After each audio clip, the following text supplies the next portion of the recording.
participate. If you need anything, let me know. I think you're all set up. And if you need the charger, it's plugged in. Oh, okay. Well, they bumped you in the lineup. That's because they decided that they needed you here. Or Say what now? they bumped you in the lineup. No. Originally, you're doing Win South. Yes, but I'm not gonna be here. Oh. So I bundled the lineup because I'm like, I am now not gonna be here. So that will do it. Thanks for coming. I really appreciate it. And you know, I'm gonna call on you the whole time since you're still Yeah. here. I need an extra cup of coffee. Yeah, I'm glad you did that ahead of time. Perfect. I also know how you feel about starting late, so I want to make sure I was plenty early to get that. No, you're fine. I don't care. I'm pretty low key. I don't like people who come late and then bitch. That's it. Yeah. Let's all just get I along. was up at Salem for the CRS class yesterday. Oh, cool. What is that? Oh, the senior residential specialist? Yeah, CRS. Cool. No, not No. that CRS. The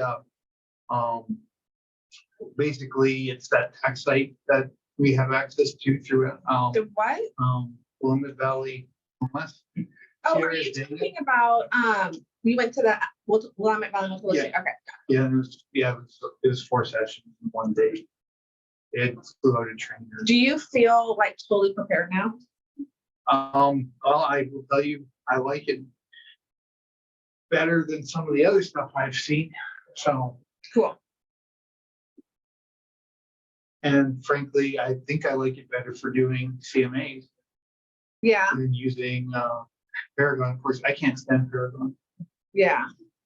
Man, I guess I don't know what you're talking about. Okay. I'm So, sorry. well, Paragon is the MLS system that we use. Mhm. Inside of Paragon now, they have partnered with a company, CRS.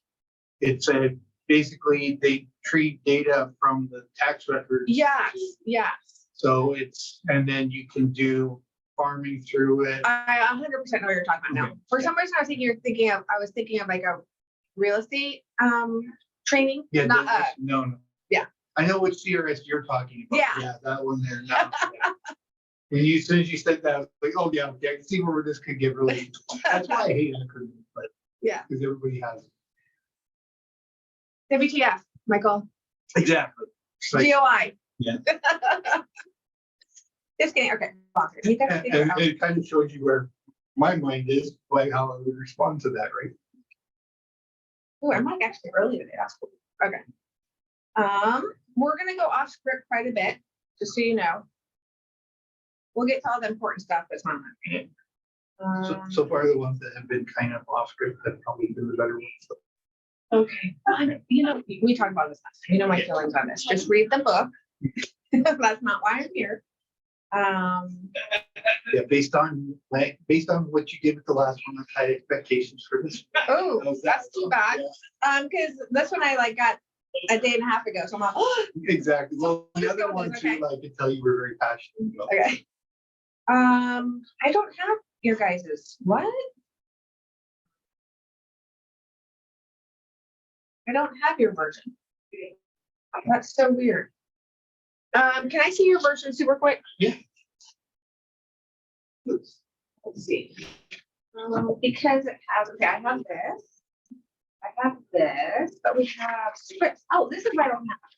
Ooh, can I make copies of the super quick? You're the best. Will you set up your stuff up? Sam, good morning. Oh, no, Mary Ann. No, right? everyone switch. Oh, I want to switch. Basically help yourself to Okay, whatever you thank want. you. Is this the order? Okay. Oh, you guys, this is little. This is just little. I just want your, okay. So there are more scripts at the very back. Oh, I don't think we're doing strips though. Okay. Are we? You said script. Oh. It's, yeah, because we're practicing, which I'm gonna call on you. The buyer lead sheet, is what I'm talking about, because on my version it's like this big. So I'll be right back. Thank you. Yes, I'll roll.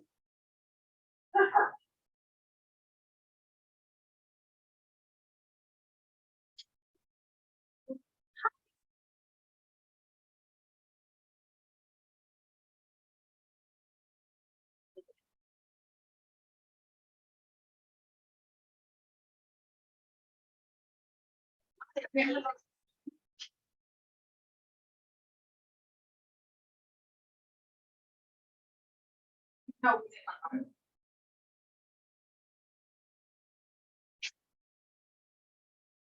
Okay. I still feel like I got the. I'm just kidding. I still feel. Running. Go, go, go. I was so happy that you responded yesterday. I'm like, I will be there. If nothing else is there. Actually, I do appreciate it.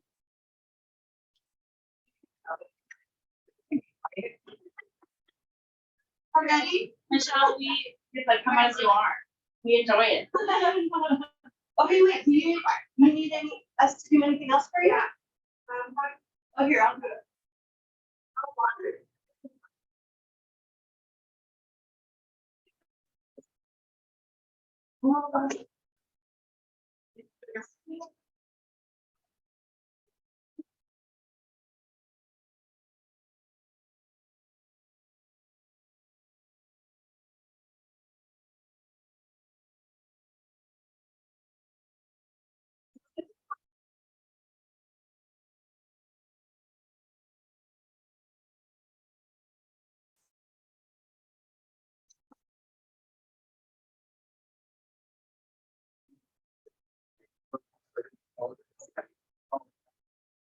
Okay, I'm going to be happy.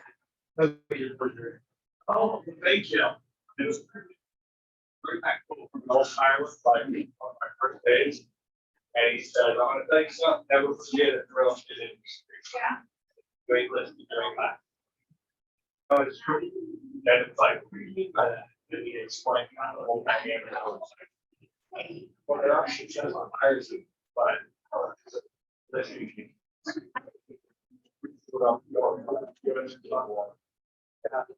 Yeah, I must be. Yeah, I've known very successful buyers. Sure. You have to have a. You need to-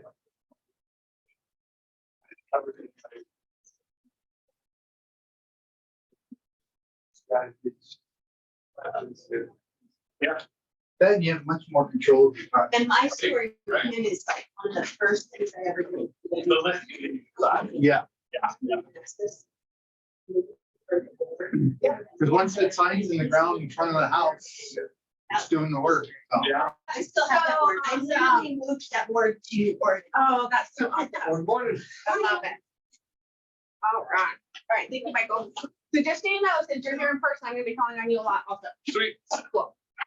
Pretty shy, so don't call me. Yeah, I got that last time. And then also I just need to pre-warn you that I go off script. So just, so you know, because you can read this. So we're gonna do it together, but there's a little bit of, what's it called? Good morning, Billy.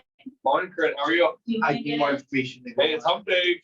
What? What's I happening need to the more week? information to go on. to Help you finish that sentence. Well, I just like I want to have real conversations about real estate, right? So that's kind of what I'm thinking.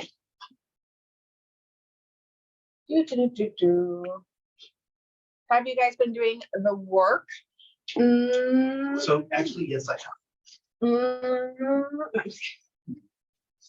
Now, we also should define what you mean by doing the work. Well, send people notes, calling, all that good stuff.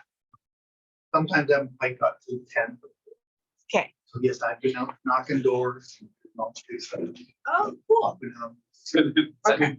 Door knocking yesterday for 2 hours, and then it's just on a script train, just one and a half way. It's not successful, man. I door knocked 4 doors in 2 hours.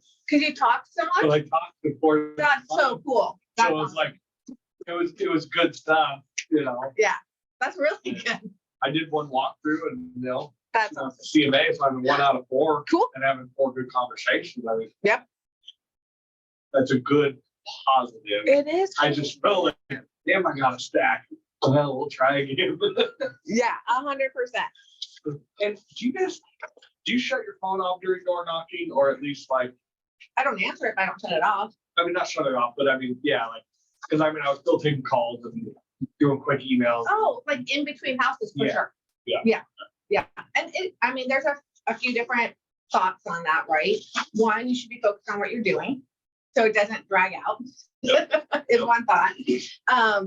And then just so you know, like my biggest pet peeve, if you ever answer your phone while you're with a client, like I will throw up on you. You just should never do that. You know what I mean?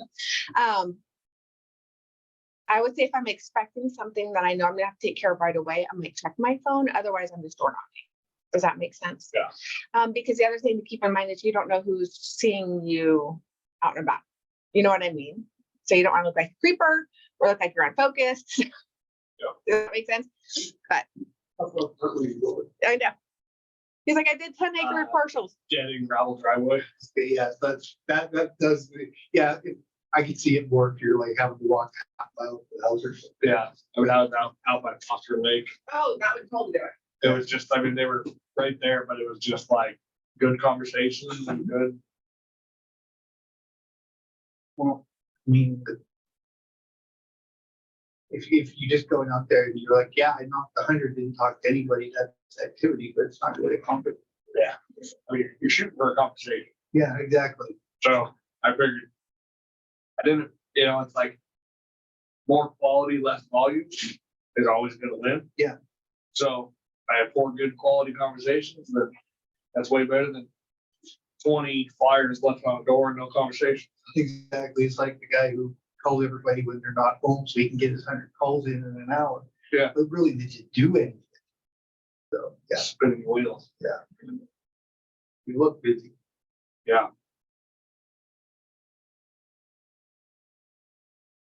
Just like, I don't leave flyers on people's shores. I do, where it's like knock, knock, knock, like in Timber Hill, I wouldn't door knock that neighborhood, but I think we did like 75 flyers. I got it done after a few hours. Probably had 15, you know, little conversations here and there. So I figured 20%, you know, and then 80% you're just leaving it on the door, moving on to the next one, nothing moving. Well, when I say that, I should rephrase it because I don't leave flyers, but I do leave door hangers. Okay. Basically saying I was here. And they'll free market reports. If you want one, call me, email me, I'll send you. Yeah. Is that just like a door hanger that goes on the door? Yeah. Going on, yeah. I just roll up the flyer, put it through the door jam of the door. Try to have information on market stats. Mhm. I don't know, I mean, I'm seeing like, we just sent out some stuff with the football schedules. You know, on a campaign we did, but I'm thinking, like Mackenzie over here, she was, doing the handouts and having the schedule on the back, and it's like, you know what, that might be better than some of the fluff that you put on the back of the flyer. It's like just having the schedule everywhere you turn around, and it's just another, maybe they could care less about the market stats, but they have your schedule up. They have your name and info at the bottom, so it's like, if that's what it takes to get them thinking about you, sweet. All right. Just waiting for my coffee, but let's get started. I just have to go get my coffee. Okay.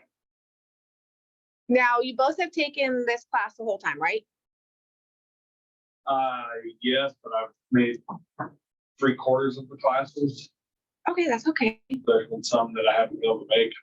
Oh, yeah, of course. Yeah, I mean, it's come and go. It's not mandatory by any stretch of the imagination. But yes, answer your question. Yes, I've been going through the whole. Okay.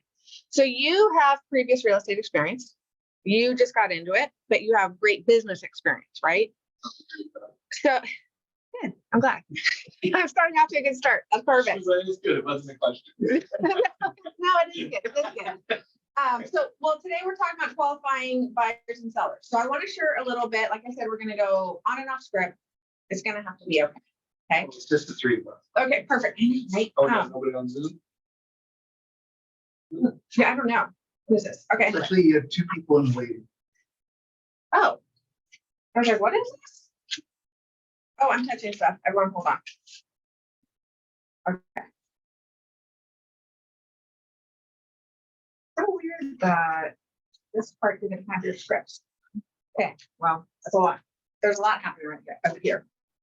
Okay. Okay, they're gonna have to wait till I come. There you go. Exactly. And then we'll start on.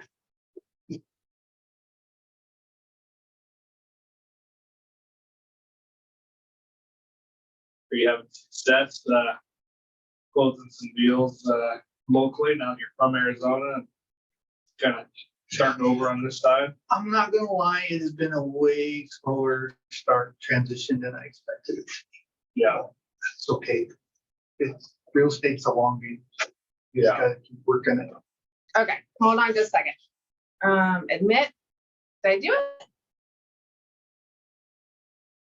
I think my problem I gotta remind myself is I want results quickly and I want to keep chugging along and this and that. It's like, gotta be patient, really. Yeah. You know, the good things will happen, keep putting in the grind, like, it will come with time. Oh, no, we're gonna talk about that today. Like, I feel very passionate about this. Like, we're gonna do it, okay? And it especially helps that pretty much everyone here has had different jobs. I'm using quotes when I say jobs, right? Maybe a mess, there's 3 packets up here. Okay, fine. Okay. Let me put my phone away. Last time, go ahead. I was they speak to me saying, yeah, remind me of, they didn't get here till the first week of June. Yeah. I've got nothing built yet. Well, it's not fun. It's still August, right? It's something, yes, it's only been 2 months. It's only been 2 months. Okay.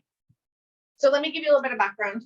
This is my 17th year in real estate, and I've done it all the wrong way. Okay. So I have like a lot of experience to tell you how not to do it. I'm just letting you know to this day. To this day. Okay. One of the things that most people get into real estate, right? If you got in the last 5 years, a gross generalization is you got into it for the freedom, for the money, everything's selling so fast, and so easy.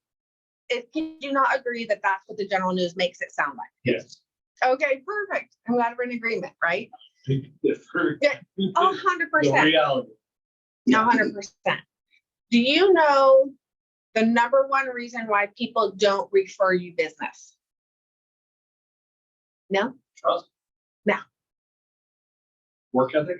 Well, I mean, yeah, but okay. Well, I was gonna say trust, Yeah. ultimately. So it is perceived indifference. Okay. And I live this every single day. If we're not organized, if we don't get our stuff together, whatever system you have to have, I have figured out, I have an online system. I'll show you my phone for half a second. You're going to be like, Michelle, just, you know, I'm not super techie. Like that's limited belief. It's excuse, call it whatever you want, right? It's still the truth. So if you go into my reminders, my dad's like, you know, you can set reminders on your phone, right? I'm like, oh my God. So I have all these, you see these little boxes? Yeah. Okay. To do, to email, to call, to do for work, to do for home. Okay. So as I remember something, because we're all on the go, whether it's script practice, whether it's with our teams, whether it's whatever, clients, door knocking, all of it. As soon as I finally figured out 17 years later, oh, I need to do something for someone. To email, send so-and-so houses, right? Bam, right there. Because the thing that I did is I forget. Yeah. For whatever reason. Now, keep in mind, I did raise 2 girls in the real estate industry.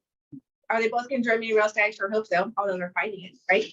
But I raised them in real estate. Caden was in a car seat. Riley was 3. Okay. So they came with me everywhere. I got a minivan, so I could put in a movie while I showed houses, right? So I don't want to hear it that you can't do it. Yes, you can. So with that being said, you could say I had a lot going on. It was very important to make sure I got back to people. Because of my unorganization, I did give the feeling of perceived indifference. Now, remember, what's the opposite of love? It's indifference, right? So I never, believe it or not, want anyone to feel that I don't care about them. That is not what I want to do. But because I don't have my systems in place to make sure they know I care about them, that's what I'm leaving them with. And let's just say, would you not agree? We don't know what's going on in anyone's day at any given moment. I don't know what morning you had. I don't know what morning you had. You don't know what morning I had, right? Or night or whatever.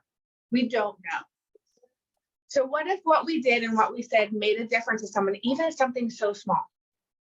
As a smile, as a thank you, as a, hey, I was thinking about you text message, right?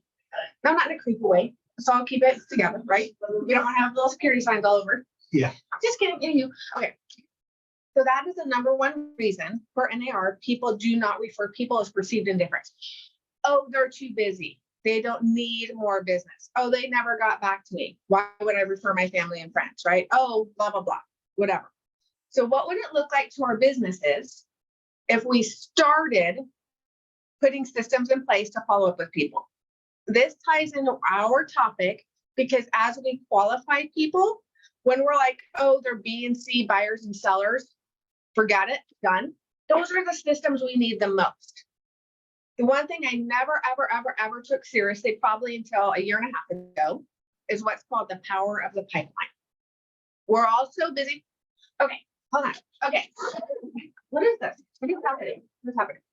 Just keep on. Okay. They're on a roll. Okay. I'm gonna do this little space right here, okay? What is your understanding? Use your hand motions of what a realtor's commission looks like. Use your hand motions. What a realtor's commission looks like? You could say sales in general, right? I'm gonna use this space right here. Is this what you would agree with? Oh, I see. Oh. And yeah, I wasn't sure what you meant by that. Don't give me the finger. Yes, exactly. So here's our commissions, right? Do you know why? I'm asking like all these, do you know why questions? I'll just tell you. I think when you talk pipeline, it's like you always fill in the pipeline, fills the voids. Yeah. So here's what we do, and I'm looking at you two. I do it every day to this day. Okay. And we're gonna talk about it. So it's a little offline, but I want to make this happen. So we're lead genning, right? We're new. We're new to the area. We're new to the business. We're calling people. We're doing what we're supposed to be doing because we don't know better. Like, just so you know, I'm envious of you two to not have bad habits. Maybe you. I have something. Okay. But you don't yet. So you're We'll our hope. So you call people every day. You block out 9 to 11, let's say, right? To call, text, do whatever. Some form of lead gen time blocking. Throughout the day, but not as structured as it could be. Okay. But I'm going to highly suggest you get throughout structured. every day, for sure. Okay, cool. The reason why I'm going to highly suggest you get structured and protect that time, like you would protect your going to a closing or signing, I should say, is because you'll find so many excuses and then all of a sudden you will forget to lead gen that day as you get busier. And that's why I'm saying you start protecting that time now, you will take off. I'm just letting you know. Okay, these are our happy faces. We're lead genning, right? Oh, funny. Okay. And then someone jumps up and they're like, oh my gosh, I would love to see a house. Oh yeah, please, it's my house, right? And you're like, oh, I have to go to an inspection. I have to show them houses. Get to whatever. I personally like the phrase get to. It's a lot nicer because you don't have to, but you get to, right? Okay. So you're now super busy with Deborah. Deborah, it takes a lot of your time. Super busy. Guess what the first thing to go is? Lead gen. Okay. You get paid, yay. And they're like, I have no business. Super sad, right? Your eggs are in the basket. Now, first of all, let's pretend you're at Knife River. What were your hours? Not the same as here, 7 days a week. Oh, okay. Well, right. But did you not have things to do that you had to get done that someone else maybe dictated? I never had in sales in the last 7, 8 years, I never had a start time. But I mean, as you fill your schedule, you pretty much go, there's not enough hours in a day. So you start earlier and work later. Yeah. Yep. But you had deadlines you had to meet, estimating days. I mean, so yes, I mean, Monday through Friday was your key go time. Yep. Yep. 6 to 6. That sounds good, right? Michael, you've had a few different jobs within real estate. Did you have a timeline? I did. And one of the teams I worked on, we were expected to be there 8 o'clock in the morning every morning. What time? 8 o'clock in the morning every morning. But any other job, someone is telling you when to be there. Yeah. As realtors, we're like, you're not going to tell me when to be here or what to do. Now, keeping in mind, yes, I know it's a fine line between employee and independent contractor. It's not what I'm talking about. When people don't make it in real estate, they're going to go get a real job. Yeah. Well, what would have happened if you would have treated real estate like your real job? Okay. Yeah. Let me tell you, and here's the thing. People always get out of real estate when they're slow. No one's like, I've got 10 clients, 16 listings, and 14 in escrow. Let me get out of real estate. No one's once said that. An Olympian's mom, she was a gymnast, her mom, never let her daughter quit on a bad day. She's like, you can't quit today. You know that. Our rule is you can't quit on a bad day, quit on a good day. And do you know she never quit? right? What would we stick with if we never quit on a bad day? Something to think about, just saying, okay? I am more passionate than ever with the market that we're in, because just so you know, I started in 2007. You say real estate. Yes. And here's the cool thing about that. I did not know it was a bad market because I didn't have the contrast of 2004 and 5 and part of 6, right? I didn't have that contrast. So I was like, okay, here's me all bright and shiny, right? And I just did what they told me. Buyer representation agreements, VIP agreements, lead gen, talk to everyone I know. I was super excited. I had young kids, right? Just so you know, I am an extrovert, but I don't like talking to people. Like, it is not my nature to go into a room or to go into a playroom or whatever and be like, hey, Barbara, I'm Michelle. How's it going? Like, I won't do it. I'm like, oh, right? If someone wants to come up to me, great. I'll totally talk to you. If we happen to be standing by each other and you start conversation, totally. I mean, I'll be polite, don't get me wrong, but I'm not that person. And people have this gift, it's not me, to walk into a room and make sure I meet everyone. I will be perfectly fine going home by myself. That's like my best time ever. It's like, Right? I how do you envy work? that. How do you work a room and like conversate, Yeah, build relationships? A crap. I don't know. I love it, but it's not for everybody. It's not, yeah, I love talking to people. Don't get me wrong. Like, when I see you tonight, if you go to the picnic, Yep. I'm gonna be so excited to see you, but I probably will not be the one to go up to and be like, hey, I don't know you. Actually, I will, because it's KW, but but that's what I know KW, right? But I was not, anyway, I digress. So okay, so we're talking about the power pipeline. You have to get out there and know each other, right? And please don't. I've never once done this, and you don't. I'm not telling you how to be. It's your style. Do your style, because that's what will come naturally. Who do you know that wants to buy, sell, or invest in real estate when you just meet someone? Dear God, please do that, Yeah. right?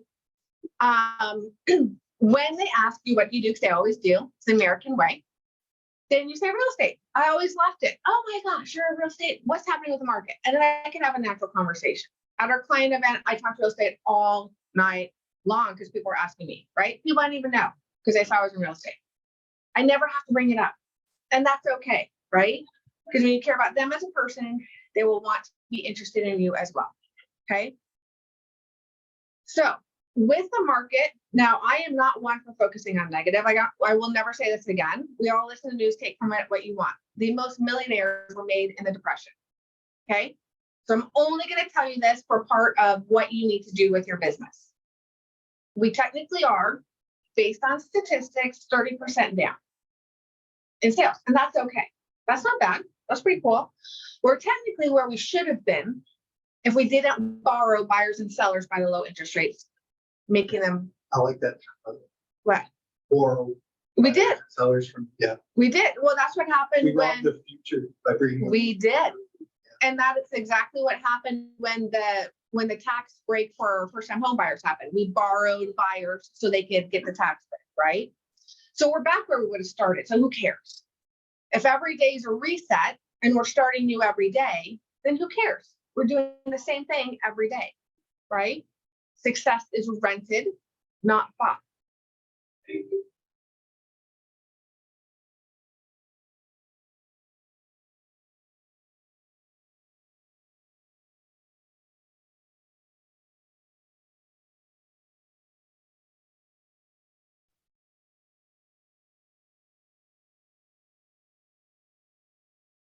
All of a sudden, I can't hear you anymore.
No.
Recording in progress. Cool. It says unmute your speaker or increase volume. We have that one. What? We have not. You can't have everything I have, and why am I here? Yeah, you're good. Yeah, I hear you again. Yay, I hear you. Melinda. I don't have my phone on me. Hopefully you didn't text me. Okay. Thanks, Melinda. And please feel free to chime in. I don't like staring at a black screen. Okay. Okay, cool. Okay. Let's all look up here. All buyers are referrals.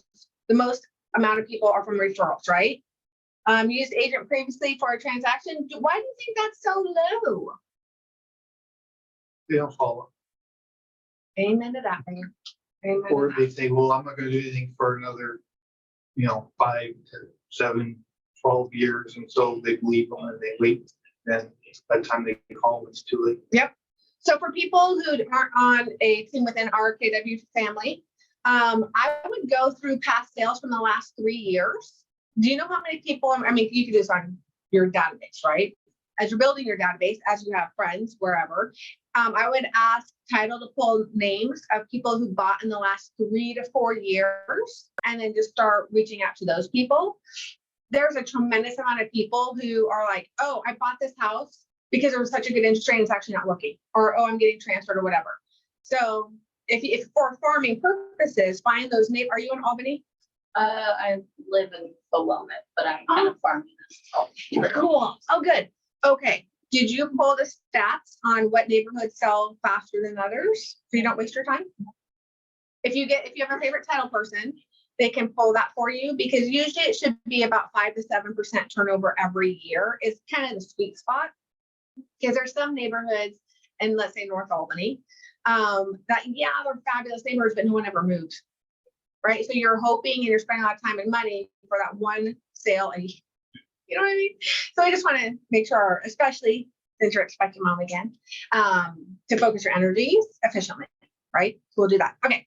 Website for sale, open houses, signage, and then referral from another agent. And then they visit open house. So those are some of the things that they come from. Oops, such good stuff. Oh, and the same thing for seller. It's referrals are first. And then luckily it's a little bit higher if they're going to sell their property, because maybe they'll use agent that help them buy. I have to tell you this super funny story, because I am notorious for, I need to get better with my follow-up and staying in front of my clients, right? So I'm putting those things in place, and I'm actually pretty good with the last 5 years clients. But 10 years ago, I helped someone buy a house. I'm not even kidding when I tell you, my own clients were referred to me. And now I have to I get to pay a referral fee for them referring me for where they moved to. And I'm like, of course I'm happy to do it. And just for the record, they did tell that agent they were going to call me anyway, but I still get to pay a referral fee on my own class. As opposed to them calling me directly, they asked her first. Isn't that funny? Don't do that. Stay in front of your clients. Anywho, Lesson learned. It made me look good because they recommended me anyway. So like, oh, we were going to call her anyway. Fine. But still, 10 years ago. Okay. Anywho. Okay. Okay. So buyers and sellers find their agents through referrals. What groups are you part of? What groups are you part of? How do you meet people, right? How can you be in front of people so they can say you're such a great person, right? Because I have to tell you, people pick people who know they're going to be taken care of and not just sold. Okay. It's super, super, super important. And then if you get nothing else from me, what systems are you putting in place to follow up? I hope everyone's getting that. That's so important. Okay. And this brings us to the command and opportunities. Is everyone getting fluent in command? Cool. Never Okay. even know. You never even, do you guys just use sync the whole time?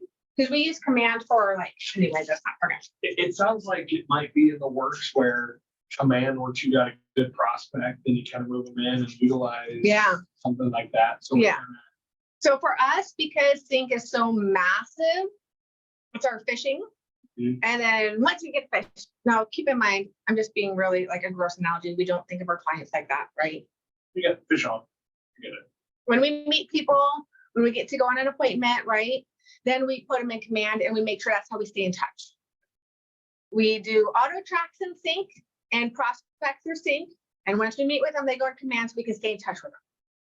Okay, that's how we use it. So we still get to use both anyway, and it's a great system. Okay. And you have to use command anyway, because that's how the reviewing broker sees your transactions. They don't go to sync. So you do use command somehow. I think there's a lot of team. Yeah, you might not do it, but you still, it's still being done. Okay, perfect. Bam. Anyhow, okay. So I'm going to challenge you to, can you speak to me about how your day goes usually? I know you have a 2-year-old. I usually get here between 9:30. Okay.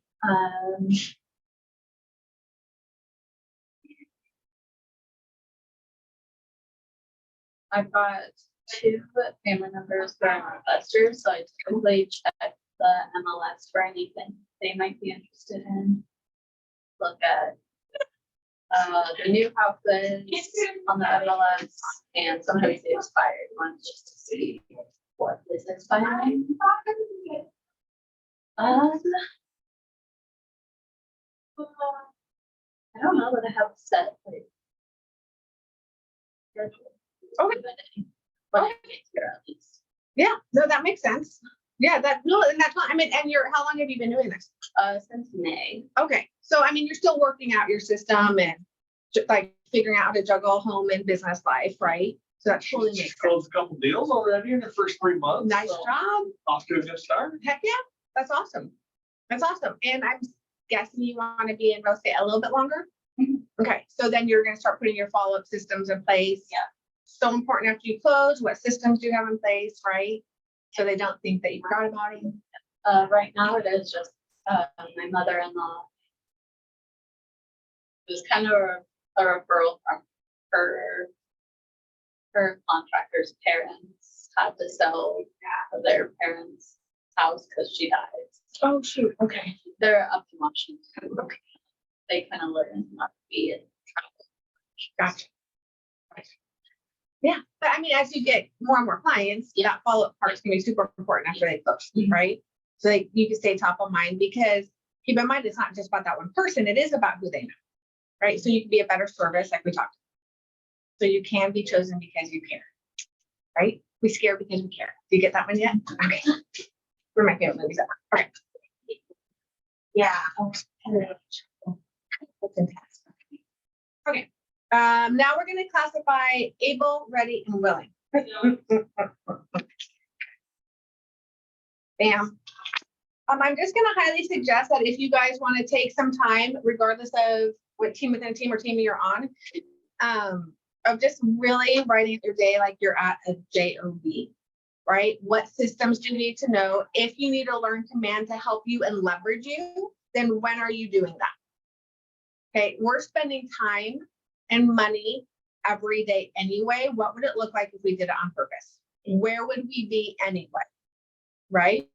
I just believe in you guys so much. I don't want to go work at Home Depot. I mean, I love Home Depot. I feel super inspired when I go there. But because we don't know what it takes here. Right? So, okay. And we have the most amount of realtors that's ever been licensed in the history of real estate. Do you know that? Do you know 30% of realtors have already decided not to renew their license because this is actually work? Right? I love it. 100%. That's great news for us because we're about to take market share. And the only way we can take market share is if we're doing it on purpose. Okay? It's a very small business. I know you didn't know this, but I've been doing business wrong for 17 years. So I can tell you everything not to do. It's a very small business, lucrative and fine, but small if all you do is happen upon people. And they think you're neat. That might not go very far. Would you agree? Okay, perfect. Okay, boop, boop, boop, boop, boop. Okay, so we start with able. Okay, we start with able so we can devote the right amount of time. This is why we're going to go through it. What ready, willing, and able is. Oh, focus becomes increasingly possible when you direct proportion to how clear you are about what you want, when you want it, and what you must do to get it. Does everyone agree with that? This is actually a fabulous quote. It's kind of what we just talked about.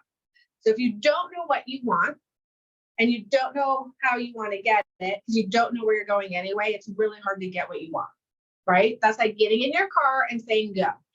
It can't.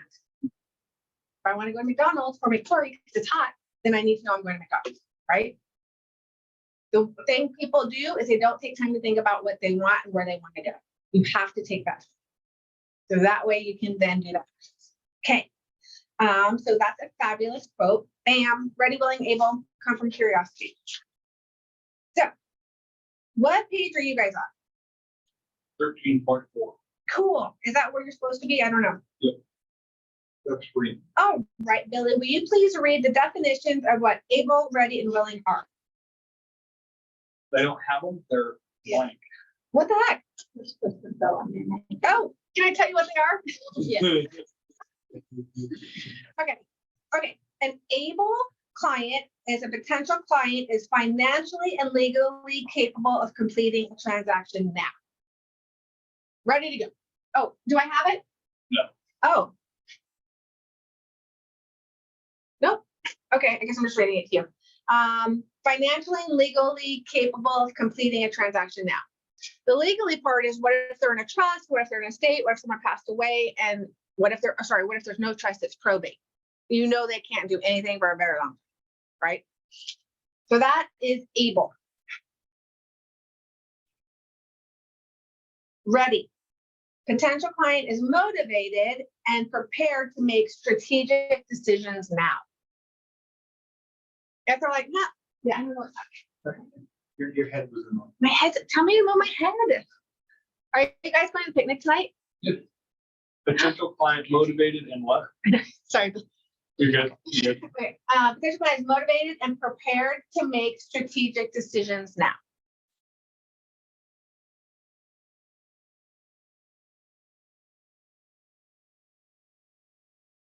Okay. And then willing. Potential client is eager to buy, sell, or both.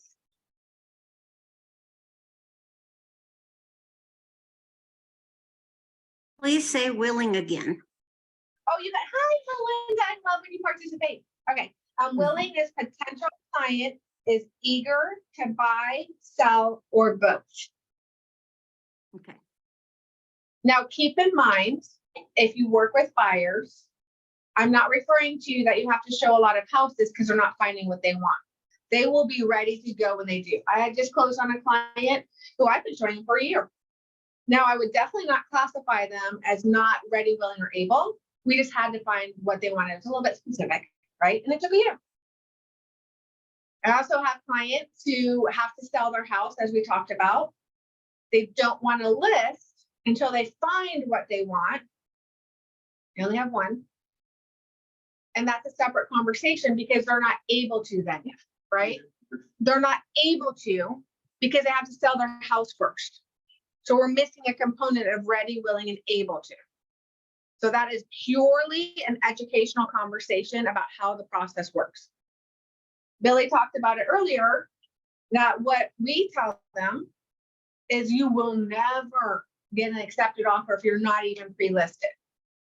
Bare minimum, you have to be pre-listed and working on your house. So when you find that one you want to make an offer on, we can hit the go button right away, right? And then we also talk about it's more ideal to be under contract on your house.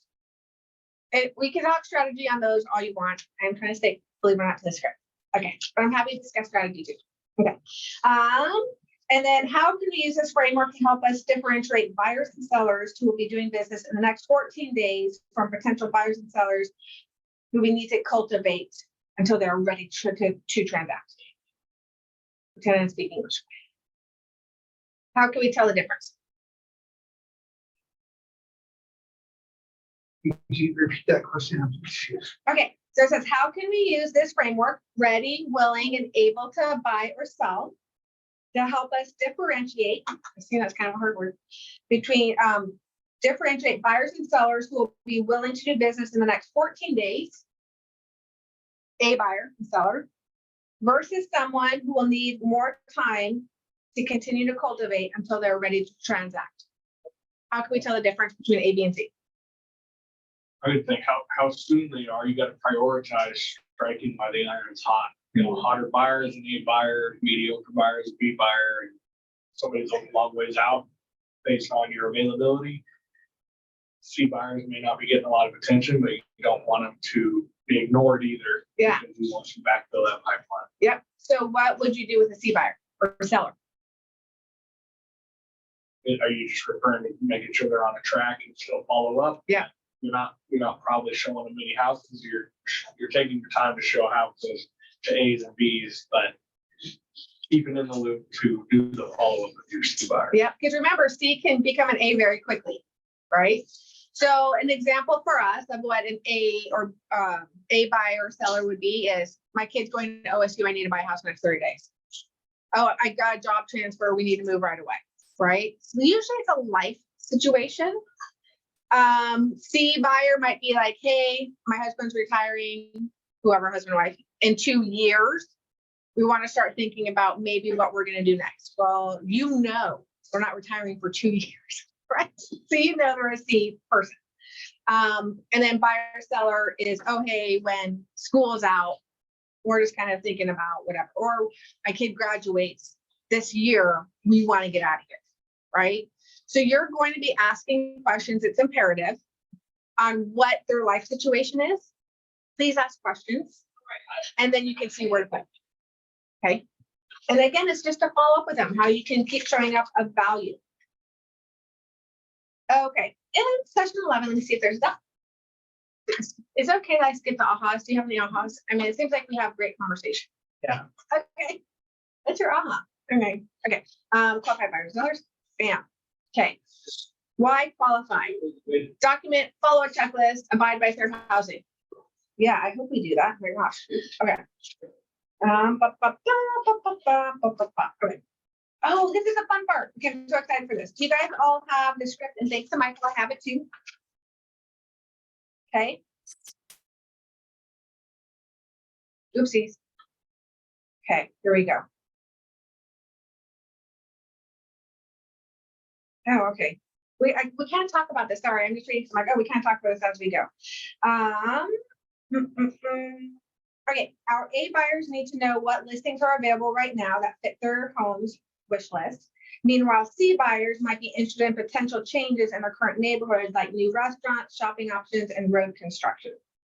Yeah, so we already covered the qualifying first. Does that make sense?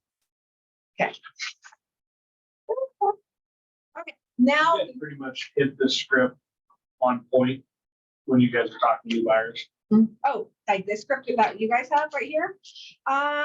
We're a little bit more laid back in the aspect that we really do a consultative as far as finding out what their needs are, what's important to them. I like to kind of follow like a doctor's role, if you will. You know, when you go to a doctor and there's an 18-page thing to check out like all your family history and everything. One of my pet peeves when meeting with people is guessing what's important to them. I don't want to guess. I don't want you making decisions on some secret that you have in your head that I did or did not say. So I flat out ask them, like, what's your experience been? What's your understanding? You know, here's how we help. Here's how we protect you. I go into value, but my main thing is making sure they feel heard and asking them so many questions about themselves and their family and what makes them happy, because I want them to talk, right? Then I can really hear where I can jump in as far as the expertise goes on if they're like, hey, we really want privacy. Great. What does privacy look like to you? Because that's different to everyone. I ask them clarifying questions all the time because I've been burnt so many times on, I mean, I hate to give this example. Think of a dog. We all thought about different dogs, right? So privacy means different things. Space means different things. So I find out why that's important. So that way I can help come up with options. Okay. So Hey, yes, Michelle? there are some. Yeah, Melinda. Hi. Are you guys, Melinda, go are ahead. you guys looking at a script right now for this conversation? Yes. Yes. Do you not have it? Do you guys not have it in your guide? Sure. I got Michael's. What page is that, Michael? 56, Okay, thank- He said it's 13-6. 13-6. 6 through 9 are the two scripts. 13-6 through 9. Oh, it's black and white. Technically, it's not a I got script, it. it's Buyer more lead sheet. Each. Oh, okay. Michael said it's an application, not a script. Okay, You two, oh, here we go. Okay, I'm with you. okay, cool. So who wants to practice that? Okay, Michael, we're doing it. Ready? And I'm gonna read it like this. It's gonna be so fun. There you Okay. Okay. Hi, Michael. I'm excited to help you find a new home. Okay. I'd like to start with some questions to make sure I can give you a 5-star customer. Oh my, she said I'm saying something. Okay, anyway, sorry, let me get into my teacher role. To give you a 5-star customer experience, let's start with some basics. What's the best? Sorry, what's the, yeah, go ahead. We lied. We don't actually have that script. We just have like the question. What the heck? How do you not have it? So it's the buyer lead sheet. Yeah, yeah, we It's- got, Got blanks, it's a fill in the blank. Oh, yeah, that's why I said it's more like a. I see what you're saying. Sorry, everyone, my bad. Okay, this is gonna be even better. Okay, this is gonna, oh my gosh, yeah. Feel like, Yes, let's be real online. Okay. If you want to follow this, and great. Okay, so Michael, we're gonna do it. All right. Okay, Michael, just so everyone in here knows, like if you do this over the phone, like you're gonna get this information, right? So, Michael, thank you so much for calling on 123 Main Street. Blah, blah, blah. Here's some information on that. So I can send you more houses that align with this one. Here's the question I always ask people. When you're searching online, when you're looking at Zillow, Realtor.com, whatever, what criteria are you putting in online? That's the question I ask. Because I don't want to guess what they're looking at home based on what they're telling me is important to them face to face. I've been burned by that so many times. I've almost gotten fired over it. Michelle, you never sent any houses I like. Oh, out of curiosity, you want 3 bedrooms, 2 bath, at least 2,000 square feet built within the last 10 years, from 350 to 500,000. Oh crap, you know what, this happened yesterday. Sends me a house for 589. I love this house. Let me tell you about this neighborhood. Just out of curiosity, I was going off of 350 to 500 that you were telling me. Do I have your permission to search from 500 to 600 so I can get more houses like this? That would be great. Okay. So keep in mind, when you start seeing houses pop up that don't match your criteria, they're searching differently, and ask again. Okay. I always lead off, what are you putting in online? And that way it also allows me to ask how much you're searching for without being techy. You know what I mean? So we ask that question, they tell me their answer. Great. What's the best email address I can send your options to? They tell me. Great. Is this the best phone number to call or text you? Yes. I want to let you know I'm going to text you for updates and ask a good time to call you if there's something we need to discuss. Does that work for you? One, I'm going to give you a secret. I hate talking on the phone. It's amazing. I'm still in real estate. But just to I'm not that person. There's some, I have friends who want to call and discuss everything. I'm like, no, text me what you want. You know what I mean? So, but I also need to do what the clients want. And I have to tell you, 93% of them want me to text them updates and then call for important things, right? So that's what I do. And I ask them first, because if they're like, oh no, give me a call, blah, blah. I have a client who she only wants to call. She does not want to text. Great, I'm happy to call her. Right? But I ask, don't just assume. Because then I have clients who I text all the time and they want to talk. I never hear from Michelle. I texted you 4 times yesterday. Oh, but that's not a conversation, which is important to them. In this, So you know, that's why I ask. when you said Hi. updates, what did you mean by updates? Text me Oh, the, for example. so here's the thing. If they're not on their email all the time, I will text them, hey, I just sent you more houses. Check your email. I'm not talking about transactions. I'm talking about while we're still in the, searching mode. So in this period of time, I over communicate everything. Hey, just same house. You know what I mean? So 1, it looks like I'm talking to them all the time. And 2, they can know to look, because not everyone checks their emails like we do all the time. That's it. Okay. Okay. Love this question. Hey, Michael, out of curiosity. Now I have to tell you, I'm going to read this question and then tell you what I do. Has any has an agent taken you out and shown you any property? She won, yes. No, it's great. So, but here's why I asked this question. Do you have anyone helping you search online for a house? Because if they say yes or no, if they say yes, it'll be great. Have you, if you want to say, have you signed a buyer representative agreement? Have you gone out and looked at any houses to see what kind of relationship that is? Because there are some agents who maybe they found on Zillow who's sending them houses, but that's not really their agent. So if I just stop with that question, I might miss an opportunity to be of service to them. Okay, so great. Then I will go with, have you seen property with them? So I start with, is anyone helping you search online for houses? Yes or no? Great. Have you seen houses? Okay. They say, yeah, there was somebody that is sending us houses in the last couple of months, but they haven't found anything we like. Okay. At that point, I'm like, if you've got an agent, stay loyal to your agent. Oh, out of curiosity, Millie, can I just ask you a question? What's making you call on this house as opposed to calling your agent first? Yeah, great. That way it leads them to go. Well, they're never available. Oh, are they on vacation again? Exactly. Oh, yeah, I unfortunately, that happens. I know. And then we like doing Yeah, they must have just got paid. Just kidding. Oh my gosh, I'm kidding. Okay. So I have to tell you, I am not a proponent of stealing clients. Like that is not what I'm I suggesting. agree. Because you can't change it once you do it. No, and that's yucky, right? So Yeah, if they're committed to an agent, just be like, oh, great. If you want I'm happy to answer a question on this house. And if you want any further questions answered, I would probably direct them to your agent. Just so, it's a professional way to do it. If they want to come back and say, hey, I'm really not in an 100%. agreement, I'm not working with them. Yep. Like, well, if you're not under contract, I don't want to step on toes and I don't want other agents stepping on my clients. So No, you'll just so you know, you will find out and it's yucky.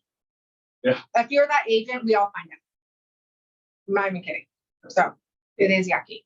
So that's why, yeah. Oh yeah, I have so and so. Oh great. Just out of curiosity, what's making you call on this one as opposed to your agent first? I just want to be able to help direct you to who can help you. You know what I mean? Because maybe they need education. Oh, I don't want to bother them. No, that's their job. Bother them. You're not bothering them. It's their job. You know what I mean? So I can't guarantee you'll get that in return ever. Touch that. But it's like you said, how do you choose to do business and what reputation do you want in this community? at open houses, I think I see it more often where it's like, well, we kind of have an agent. It's like, no, stay loyal to your agent. Stick with them. They're helping you out. Stick with them. Well, they're not here. It's like, Yeah. You told your agent to come in here to the open house. Like they said to follow up with them. That's Yeah. Stick with your agent. Yeah, I always ask at I open don't want a houses client, but Yeah. want to do it the right way. because they don't know. Or they didn't hear, or they didn't listen, or they don't get it, right? It's not because I promise you, and one of my clients doesn't go to an open house because they didn't know they need to say my name, but maybe they didn't get it, maybe they forget. Most people do, but you know what I mean? So it is nice. I just had a client, oh yeah, we're working with Joe. Great, text Joe. Jill, your clients were just here, just so you know. And I have agents who have to me because they know that it'll be reciprocal. You know what I mean? So yeah, it's a really good way to do business. Hey, Michelle, what if you get a client that says, hey, Michelle, we've been working with another agent. We do not have a signed buyer agreement with them, but our friend told us that you really went to bat for her when she was buying a house, and we'd really like to talk to you about perhaps working with you. We're thinking of changing agents. Yeah, great. What time works for you? I mean, if they're going to switch if they're not happy, because otherwise, their friend's recommendation, if they were happy with their realtor, their friend's recommendation wouldn't matter because they were happy with their realtor. Does that make sense? Mm-hmm. So No, we they're have- unhappy. When they come to you, they're unhappy, but at what steps would you take at that point? Yeah, so I would just simply ask, hey, I totally get everyone works differently. I would love to meet with you at a mutually convenient time to see if we're a better fit. What time works for you? And I can show you what we do of service, of value to provide service to our clients. And if that's a fit, we can discuss working together or not. So I try to keep it respectful. I try to leave the doors open. Because also I want to feel out if they're just complainers. Maybe they won't be happy with you either. You know what I mean? Oh, they never send me houses. Well, that's because you always send them houses and it's the same house. So you know what I mean? So I do want to have that consultation. Now, honestly, that doesn't happen a lot. But we do want to have that consultation with them too to see if you're a good fit also, right? Do you want them as a client? So I would just say that, hey, I'd love it since you don't have a buyer representation agreement and you're not under contract, let's just have a conversation to see, you know, if we can, whatever I said, it sounded amazing first. So I can show you what we do to be of service to our clients and see if we're a good fit. And then I would meet with them because they're already unhappy and they don't have anything signed. I had one that, it was a month and a half ago. She got a hold of me on a TikTok video for an open house. Cute. She said, sell my house. And it was like, okay, you know, we're trying, like, we're good at hell. And she's like, no, sell my house. I thought it was the owner saying like, sweet, I saw your open house video. Oh. You know, sell my house, get it sold. No, she's like, no, seriously, sell my house. Oh, here's my phone number. Can we chat? Can we have a phone call? And then she said, no, I'm being represented. My house is already listed Oh. for a year. And I'm like, oh, like, Yeah. I said, you gotta, you know, I can't talk about your next steps. Yeah. Without you have a terminated contract. Yeah. But try to work it out with the realtor, see what you can do. If Yeah. you terminate, you go another direction. Please don't hesitate to call them. Yeah. The next day she called. I called that agent as a professional courtesy of just saying, hey, Yeah, they contacted me. I advised them to talk to you. cool. They called, so they terminated. I don't want any ill will. Like, I want Yeah. you to know that I supported you being their agent first. Yeah. And still want to go another direction. Yeah. So it's a hard situation, but I think there's a tactful way to do it. Mhm. No, I agree completely, 100%. And then it does happen, right? But I always like to find out why they're unhappy, so I know what I'm walking into. Yeah. Just saying. Fine. Okay. So how long have you been looking for a home? Who will be living in the home? I'm just curious, why are you moving, right? Oh, there's more. Okay. And you guys don't have these, really? Well, this part we have. Oh, good. Okay, cool. Sorry. So you need to ask all these questions. You need to find out what you're working with. If they haven't talked to a lender, they need to talk to a lender, right? Like, what if they can't even afford a house or afford the price they are searching online? It's just not a service to you or them. It's not okay. So to us, until you speak to a lender, we're on hold. There's no reason not to, right? And then cash mortgage, do you need any recommendations? What price you're comfortable with?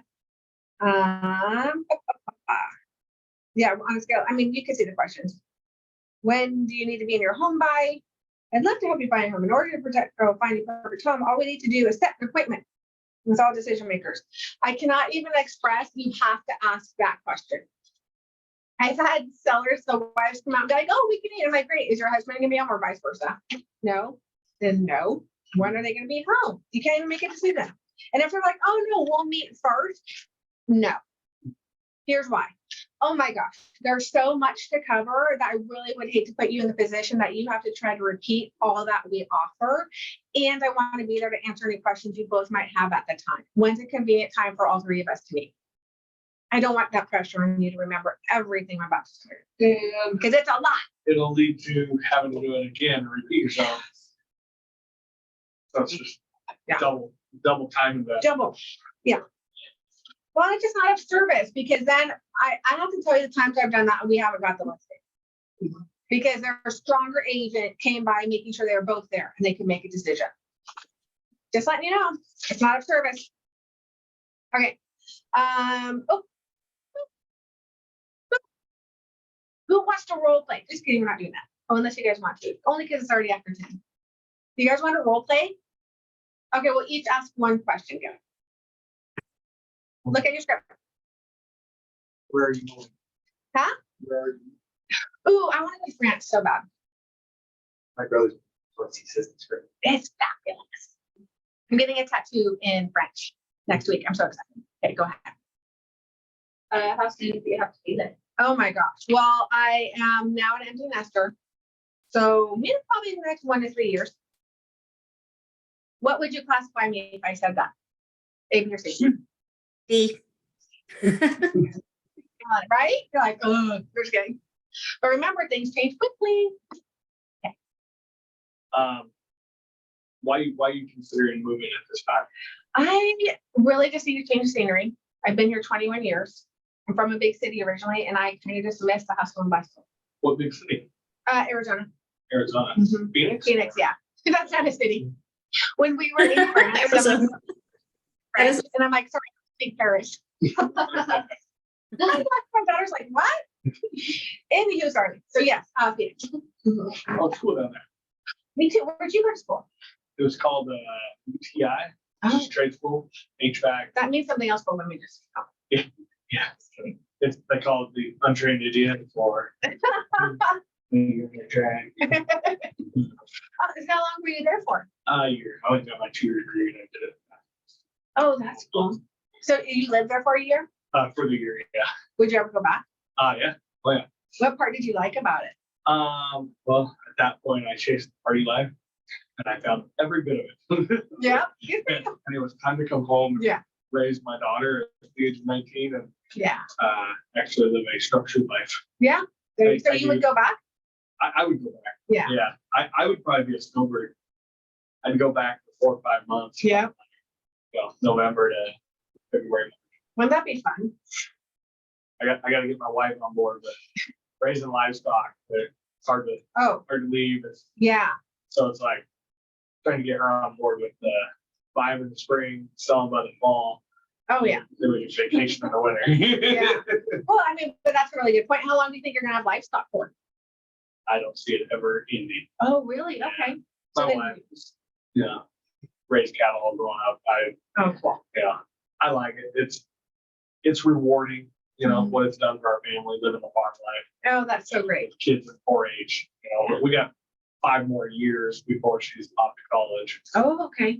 But when it's something we raise steers and hogs, and Wow. I feel like people rely on you to provide their family Yeah. meat for their dinner table, and Yeah. Reliable we meat. have an obligation to uphold and kind Yeah. of keep up with it. So it's kind of like I don't see it end in the future. That's awesome. And how you handle it, you can do it all during that 6-month period. Yep. You don't have to do it throughout the winter. That's true. So I gotta get my wife. I love it. That's so cool. A, B, or C? C. You're a C buyer. Right? But keeping in mind, asking questions, which you all 3 are great at, it's not about me. Do you see how we connected for a second? You heard me last time when I talked about that car salesman guy. It's not then, oh, well, I went to Dobson High School and here's what I did. No, like, let's connect. And now I want to find out everything about you.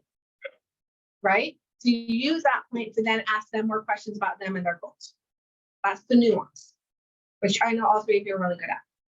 Right? I do like Arizona too. I'm like, I miss lots of different things. What was the part that you loved about Arizona? I mean, the weather was more important, Yeah. more appealing than summertime. Yeah. Well, I haven't been there for 21 years, right? Yeah. I visited once when my grandmother passed away, but just I like having there's something to do all week. Now, keep in mind, I save a ton of money living here. So, but where do you want to go? Like when I grew up there, we went to the theater, we went to shows, we went to, Scottsdale, we went and did all kinds of things. It was just fun. But I'm like an experienced person, Yeah. right? So if you just like to sit at home, then it doesn't matter. You can do that anywhere. But I like that we could go and do all kinds of things. Yeah. So same thing here. We just drive to Portland to do it, right? And it's pretty much the same time to get there because it's such a, it's so big now. It takes 2 hours to get anywhere. So it's the same time. But I do like that it's cooler here and we won't have water. So that's good. Okay. Well, thank you for role playing with me. That was super fun. Okay. Oh my gosh, this is so important. This is almost outdated. I have to be completely honest with you. So, let's see. Let's see what this says. So do you guys have this part or am I just are we all just is my head in the way of you guys? Okay. I know we've talked about this one. This was on, yeah. Okay. It must be that important. So if we've talked about it a few times in all the Ignite sessions, what have you done differently? Besides those you've talked about several times. I included.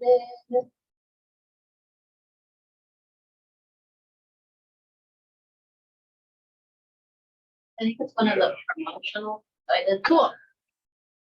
I did a sports schedule on my newsletter, I handed out yesterday. Okay, cool. So where did you hand out your newsletter at? That notes in our home. Cool. So what do you, so is that like a once a month thing that you're gonna go do that? Yeah, figure out monthly or third or quarterly. The newsletter part or the walking part? The what? The walking, the neighborhood part or the newsletter part? The walking, at least handing them out. Okay, that sounds good. I know, there's lots of farming classes, right?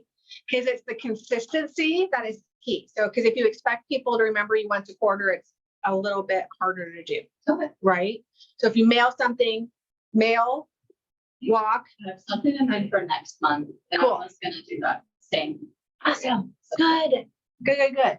It's just how can you stay consistently in front of them? Farming, although it could be lucrative, it's also one of the harder ones because you like it's so much participation, right? But it's a fabulous way to grow your database. And then once you're known for being the agent of that neighborhood, like agents just give up, like, oh, ooh. That's really good. I'm glad you're doing that. What did you put into practice? So for me, what I've done based on the conversations they had around that is, yeah, look at adding a few more things into my plan. Which plan? Well, my farming prospecting plan. Okay, that sounds good. And then, so you're gonna study command, so then you can get them on a smart plan. So at least the computer's helping you leverage you, right? Yeah, so basically figuring out where I want to insert it into what I already have and what I want to insert. Yeah. as the ex- I have to tell you, you specifically personally, just do something. It's not gonna be perfect. It might not be exactly what you do to represent you, and it's okay, because they don't know, right? I'm not even kidding. So like we sent my mom a newsletter and she's like, oh, thank you for sending it. I'm like, Mom, I did not do that. You know what I mean? They don't know. So just do something, okay? Because the technology customized. So I said, hey, Colleen. And my mom's like, why did you call me Colleen? I'm like, because I didn't send it. but she valued the information and she thought I thought of her.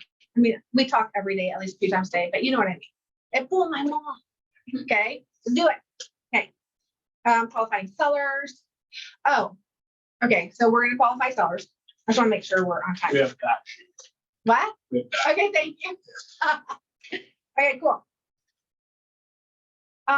Okay, here's the important thing, since your guys are starting out newer, which is awesome. Again, consultative.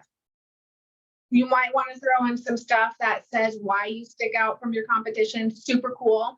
But the days of our binders and our presentations that are 42 pages long, talking about why we're amazing are over. Do not do that. Now you have to be part of it. Like, why should I choose farm brokers? Why should I choose Michael, like whatever, right? You have to set yourself apart, but please don't spew an hour and a half of why you're amazing. Okay, so that's why the consultation is the most important thing, because you're finding out about them. What's their time frame? What do they need help with? What are the biggest fears? What are their experiences previously is a huge one. What's your most simplified, what separates you when you go to give a consultation, when you know two other agents are gonna be interviewing them that night?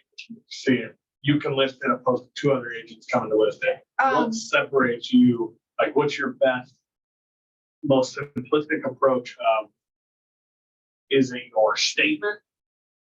Is it your, what do you think is the key point to win that? I study people. So I make sure I connect with them quickly and how they want to be connected with. So if they're like, for Michael, like he and I did not do this, I would speak really slowly. I would have a lot of numbers. I would talk strategically and have visuals. So that way he can see what I'm going to do to work best for him in a safe and secure way that I'm not going to run him over. Right? For you, I would talk a lot faster. I'd be like, here's what we're going to do. Here's how I'm going to do it. And here's how I show up for you. I'd ask you a lot of questions so that way I can address them specifically to get to the heart of what you want. For you personally, we would probably just have a little bit more light fun, right? I would still talk about what we're going to do. I would tone it down a lot from my natural personality, right? And then I would make sure that you felt taken care of and that I'm gonna be on your side because you're a busy mom, right? And we would get it done and I would show you how, but not in great detail because you're not gonna pay attention the whole I'll time. see you guys. And then I talk with confidence because I know we can do a great job, right? And that's from experience because all three of you should absolutely go to any buyer or seller knowing you are the best person to represent them because you work hard, you train, you're in education all the time, and you're the best person for them. Regardless of, we all go to multiple listing service, we all plan to sign. Our signs are the biggest, who cares? We all do professional photography, we all do drone work, right? How are you setting yourself apart? You all have Paige. I'm just kidding. We don't all have you. It's too sad. I do. We just do that. So how are you going to show up for them in the best way you can? And because that's what they're choosing. When they choose Charlotte Home Team, yes, we provide services, but they're choosing me, right? So how are you showing up as their best choice? And you have to get good at reading that. Because if I go in how I want to go in for me with Michael, I will never win. Because he and I are going to butt heads. I'll tell you that right now. Right? It just is. So that's how we try to go about it. And we also believe we'll be the best customer service for them, provide the best service and protect them the best. Right? So that, and I think that comes through a lot.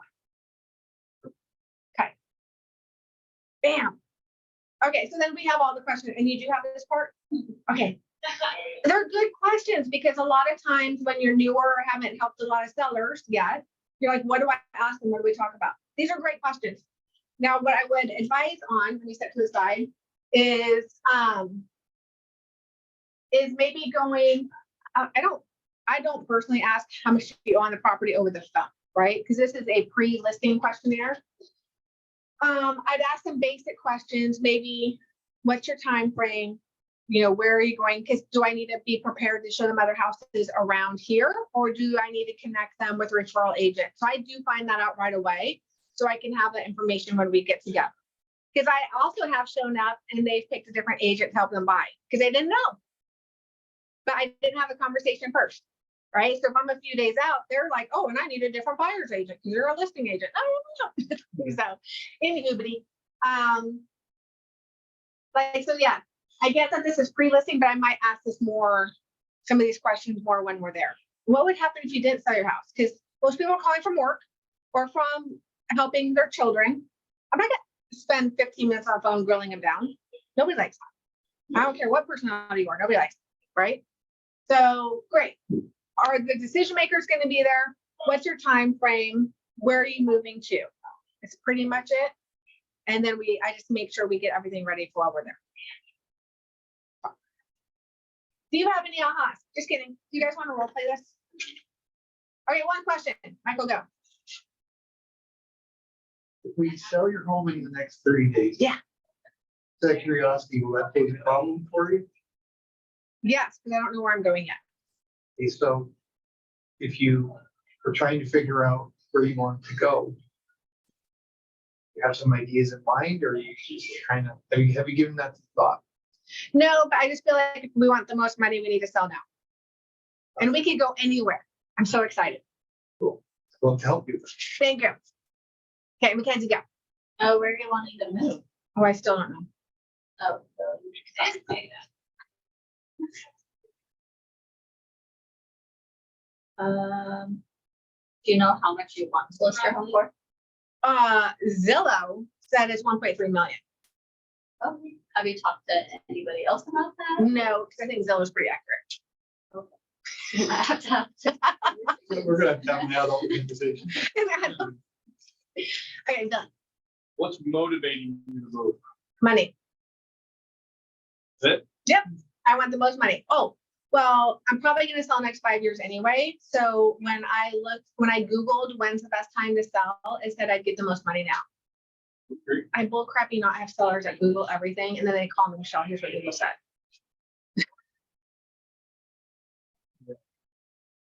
Because I'm retired. They have nothing to do but Google stuff all day long. It's amazing. I hope I'm never that bored. Mhm. And then I finally had to say to them, can you please ask a professional who's local and stop Googling stuff? because you're starting to hurt my feelings. So, okay. Any, Melinda, what do you think? Google provide your help. Right? Ask Google about your house. What do you think? What do I think? Yeah. About the pre-listing questionnaire? Yeah. I think it's a good idea, and I like this one because it's kind of concise. There you go. Instead of 50 questions, it might, usually it leads to so much more conversation anyway, that you need less questions, but important information. Awesome. Thank you. Are you standing up? Yeah. Are you standing up? Me? Yeah. I am standing up in my kitchen and I'm running around because I'm making something for the barbecue. So I have to be baking and listening. I'm listening very well. No, you're doing great. You're doing great. I'm making a special dessert from our Creative Choice tonight. I'm actually softening cream cheese as we speak. Yum. That sounds amazing. Okay. All right. We covered lead conversion, which is the path to the appointment and signed agreement. We learned about strength and relate. Oh, this is from future ones. Okay. I was starting to freak out. I didn't cover this. We just had a hard time. Okay. This is from previous ones. And then finally, we're talking about how to qualify and categorize potential clients for now and future business. Okay. Whoop. Touch plans. Okay. And this is for sellers. Okay. We already covered that. Oh, sorry. Do you guys need to see that? It's kind of the same thing for sellers, right? For sellers who are like C sellers, I just keep sending them information either in their neighborhood or about whatever city they're in, their stats. That's how I show value to them. And it's keeping them aware of what's happening in the marketplace, right? And especially, please know this, if there's anyone who's selling in their neighborhood, they need to see those, and it should come from you. So I look all the time, every day I look at the market a couple times a day. Pre's, actives, whatever sold. Hey, did you know this just sold, right? So I can keep showing up of value by keeping them up to date with what's happening in their neighborhood. That's the most value to a seller. They just want to know what money they're getting. Okay. Bam. What is this? Oh my gosh. What? Okay. Lead follow-up. Freaking out on this stuff. Okay. Lead follow-up plan. Okay. Let's talk about that. System of success. Okay. So what do you guys think about the system of success? Billy, I think your team would appreciate it if you did it. It would. What's prohibiting you from doing it? Nothing in particular, just got a lot of things in the works right now that is taking my time, but Like what? I'm under contract on 4 deals, I've got 4 different listings tuned into and I'm busy, but I don't want to make excuses like, oh, you're too busy, you can't build pipeline. I get it. So it's like, I don't know, I'm trying to be involved in every inspection and staying in tune with it, which then takes time away from, lead gen and other things where you're there. Yes, and that you But- said it. But is it like, I hear some agents are like, be a part of every single inspection, be a part of all of it, be there, stay involved in it. But then there's times where it's like, holy crap, if you got inspections and different things multiple days a week, and some inspections are 5 hours, and you're just like, Like stay there is what they're saying? yeah. No, I completely disagree with that. 100%. What do you Um, recommend? So if the buyers are going to be there, you have to be there. Here's how I set up an inspection. Billy, I'm so excited for this inspection. Here's what we're going to do. I'm going to let the inspector in at 8 o'clock. They're going to do their job and we're not going to be there till the summary. So that way they can walk around the house with us and go over their findings, and we can ask any question we want on what they found. If you and I are there the whole time, it might distract them, and I would hate for them to miss anything. Are you okay just showing up for the summary? It'll be about 20-30 minutes. To just guide it that way, because 100%. We- Who's gonna sit there for 4 hours? I've had a couple of clients that are like, I want to be there from start to finish, and I'm like, no, we can't be in there. Well, no, we won't. And I'm like, typically this is what they do. They cover everything in PM. Yeah. And we'll be there for that. Yeah. And we have same kind Yeah. of delivery. I just had a couple clients recently, they're like, no, we'll just follow everything he does. Usually my inspectors instruct the buyers that way too. I mean, thank goodness I don't have to do it all myself, but the inspector doesn't want someone following him around under the house and in the attic all day long, asking him questions. He wants to get his job done. So he'll usually tell him when to show up. And it's like, you know, during the last 45 minutes, that's when you can come and I'll show you things and summarize and I'll send you the full report, you know. Yeah, and to be honest, I have clients who are like, no, I want to be there. And I'm like, okay. Because it's a fine line between arguing with them, right? When it's important to them, we don't know why it's important. And if something goes wrong, it's your fault you didn't let them go the whole time. Yeah. So if it's passionate, if they're like, no, I really want to be there, great, I can't wait. Yep. But it's 1 out of 5, right? If you set it up right, 1 out of 5, first of all, most people have jobs. Right. So then the people who are passionate about being there, then it's great. I can't wait to see you there. You can set the expectation too in those situations, or sure, no problem, I'll be there. Just so you know, I have a couple other things I'm gonna need to take care of while we're there. So I will be there, but I'm gonna need to step up away for a few minutes and handle a few things. So they know you're not gonna follow them following the inspector. Yeah. So, see, it's just a matter of, you know, managing the time. I still, just so you know, I still follow the rule. If I'm with clients, I don't do anything else because I don't want to make them feel this. That's me, right? That's my position on it. But yes, and then sometimes if I am, I'm like, ooh, can I step outside for a second? You know what I mean? Whatever. That very rarely happens to you, but you know what I mean. Like it would have to be a real emergency. So, okay.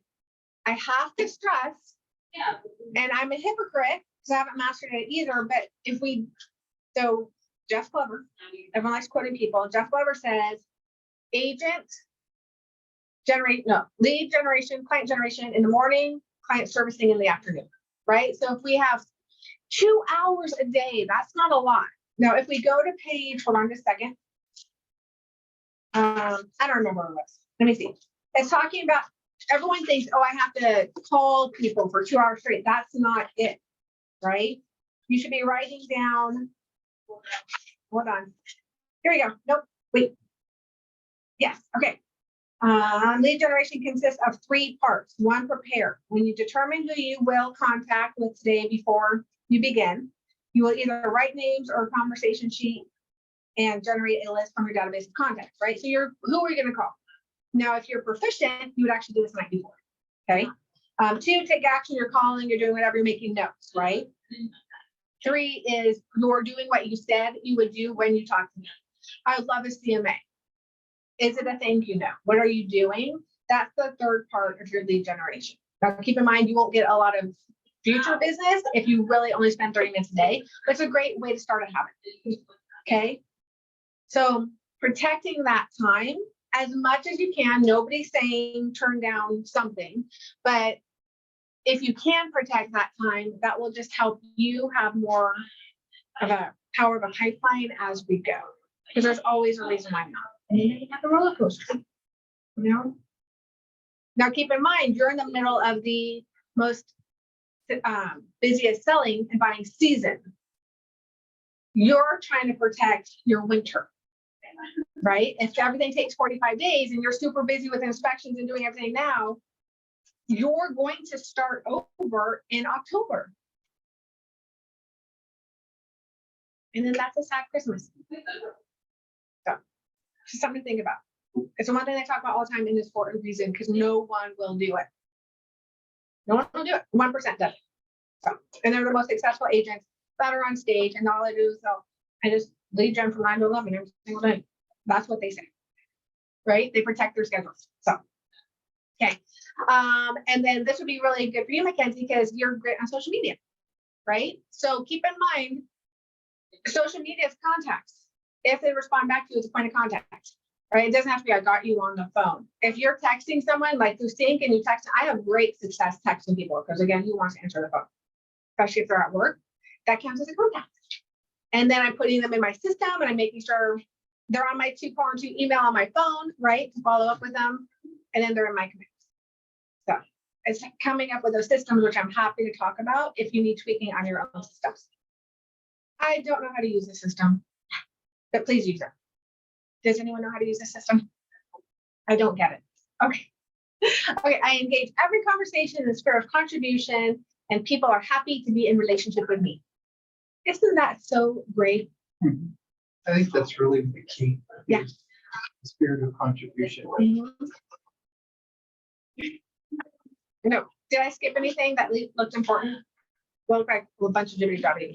I don't have, I don't have that. Oh, okay.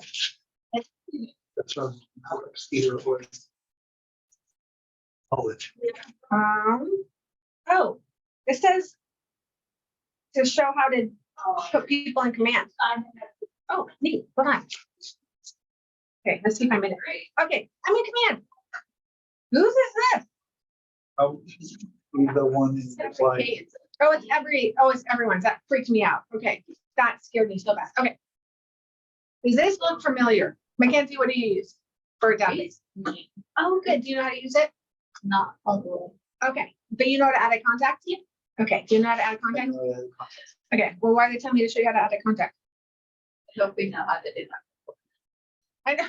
Okay, let's search for me. Boop, boop, boop, boop, boop. Look, I'm in here. I'm also special. Okay. You're Okay, in so- Sarah Cade's list, Michelle. What? This is Sarah Cade's command. Oh. Just kidding. Okay. So you guys are familiar with this. I don't know, like, so maybe even for you, if you wanted to put like, unless you have your own system in sync on how you keep touch with the people you're following up with. Edit, I'm gonna edit myself. Then this is how I select lead source, right? Whom I'm in a relationship with. Add more information about contact information. This is a totally different thing that we do. Nope, I'm not the person to help you. Linda, I'm not the person to help with this. Okay, let's see what opportunities are. Because this is how I go in ours, is I go in, some ours are set up differently, they don't have it. That's too bad. When we add a contact, for a listing or a buyer, are they being cultivated? What stage are they being cultivated in? I add notes to it, right? Oh, oopsies. See, there's nothing. So that, but you can create an opportunity, you can do it. This is how I would use it. That's because Laura Gillot has a system that she's kind of done with the containers. Mhm. And commands. You guys are set up a little bit. Oh, but I know how to create it. Yeah. Right. So we don't have referrals. They don't have referrals. Why does it keep doing that? Okay. Anyway, sorry. You all know how to add a contact. It told me to add it. I'm not trying to waste your time. Okay. Okay. Do you guys have any questions whatsoever? Because that was actually it. At least on my instructor stuff. Do you have any questions on how to qualify? What to do with them? We can talk anything. We're super early. And I talked a lot. Michelle, is Michael in the room? Yes. Michael's in the room. Michael, I put this on the Facebook page, but I need a referral agent in Ashland. So if you know anybody, get with me later. Okay. Okay, yeah, no, I know somebody. I thought you might. I And on Facebook, yeah. Yeah, Do you have Michael's direct phone number? But if I don't, I know where to get it. yeah, I know somebody. I know, actually, yeah, I know. them. I know people. I know. I know people. Okay, what else? What's the best way to ask your contacts for their email Oh, great. without saying, hey, I'm gonna set you up on like an email, like a smartphone? Oh, sure. So how are you meeting this person that you don't have their email? It's just like contacts from my phone that I had originally. Oh, okay. That sounds good. You could just simply ask them, hey, I have some great information. I would love to send you, keep you updated on what's happening. What's the best email address to use for you? Okay. I simply just asked that. Oh, what are you sending me? Well, I mean, because are you trying to do they know you're in real estate? Oh, perfect. It would be really great because we have all kinds of time if we don't have a lot of business yet. So like, I would love to send you what's happening in your neighborhood and do a baby CMA for them. Or send them market stats. As a, you know, I'm being asked this question a lot, and I wanted to reach out to my friends and family and see if you had similar questions on what's happening in your neighborhood. What's the best email I can send you stats on what's going on? I just simply asked, what's the best email address I can use for this? And they was telling me. So instead of can I get your email, it's more or less you're wording it differently. What's the best email address I can use Assumed to I'm send you getting this? it. What Yeah. is it?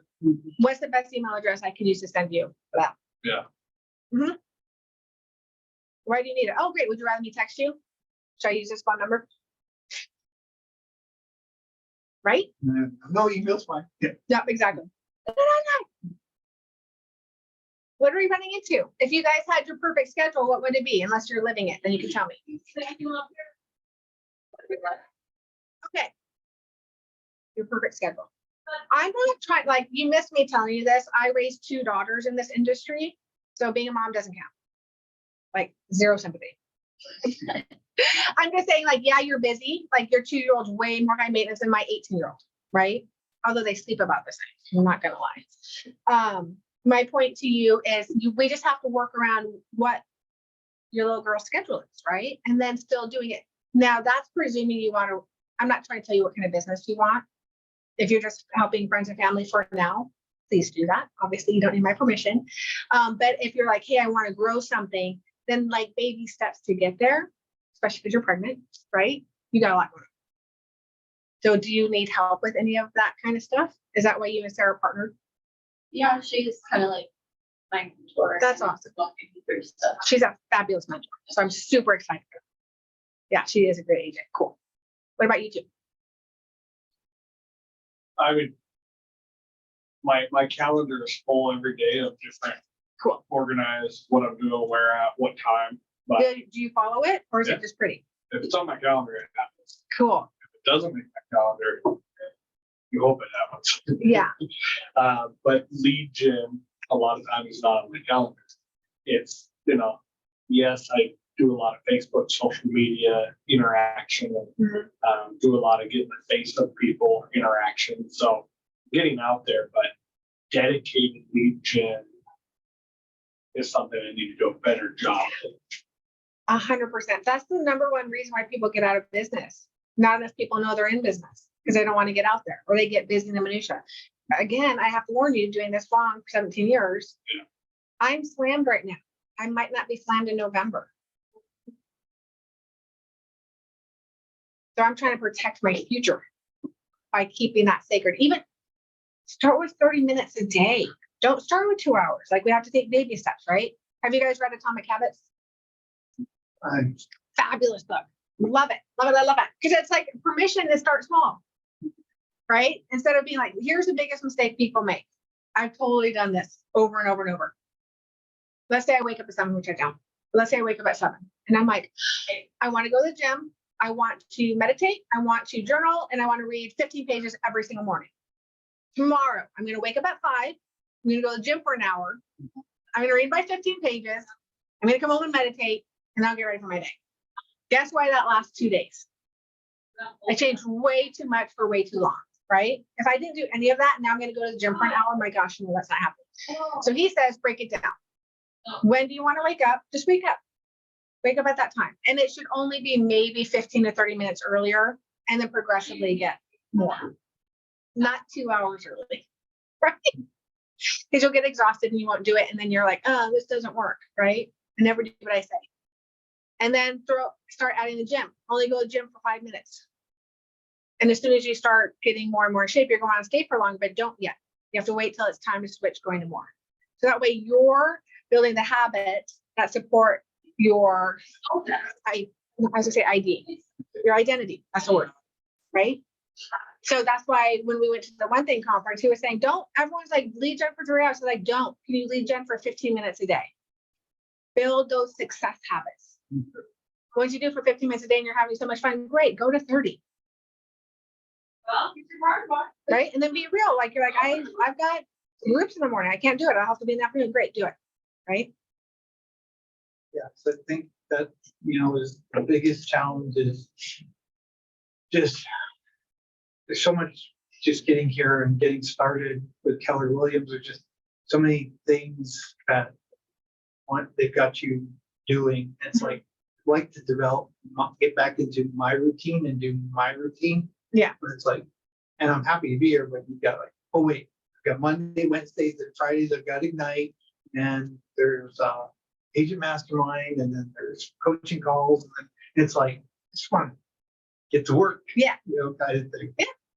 And so it's tough because you kind of start and it's like, oh wait, no, now I've got to go do these classes. Right. So it's- Well, part of that's to prepare you guys, so you're not practicing on your clients. and And I get your point. Yeah. And I understand that, yeah, Yeah. so that's why it's kind of like that balance right now, trying to do both is where the challenge It really is. comes in. But what you're saying isn't different than what he's saying. You're just doing classes, he's doing clients, Exactly, right? I'd rather do clients. Well, 100%, but I'm saying the struggle is real across whatever the topic is. Yeah. You know? I super get it. Well, yeah, but it's like you're saying though, because back before, that was kind of my whole thing was you do your lead gen, like for me, you know, depending on what day of the week it is, sometimes do it in the morning, sometimes they do it at night. Yep. Kind of thing. And so you have all that kind of scheduled out. And then, so once I can get back to that, we'll be rolling much better. Exactly. And there's hope, Exactly. something to work towards. We're almost done with Ignite. So Yeah. the It's so things will change at that point. I'm so excited for Bold. I hope you know that you guys are going. I'm so excited. What? It's in October. So I think it's 7 or 8 weeks. Laura was saying almost everything, like, coding was here. Thursdays. Oh, cool. Cody's fabulous. Sarah was, thrilled. Yeah. He's fabulous. Like, he is a great businessman. He's been teaching Bold for about 10 years. He gets to the point. He's not mushy. You know what I mean? He's not like, he's just great. We could not have lucked out. I mean, Laura have the dates? Yeah. Sure. it is in October, though. Like, starts October 12th or something. Usually first step, skips a week, and then starts the next 5-6 weeks. It's worth it. I'm not gonna lie. Heard nothing but good things about it, then when I signed up in the spring, then it canceled the day before, and it was like, that's too. No, I'm grateful it canceled because I'd rather have to. We're talking about Bold. Are you almost done? We're done. Oh, don't forget we have Winning Wednesdays today at 11. Oh. Just, she's on.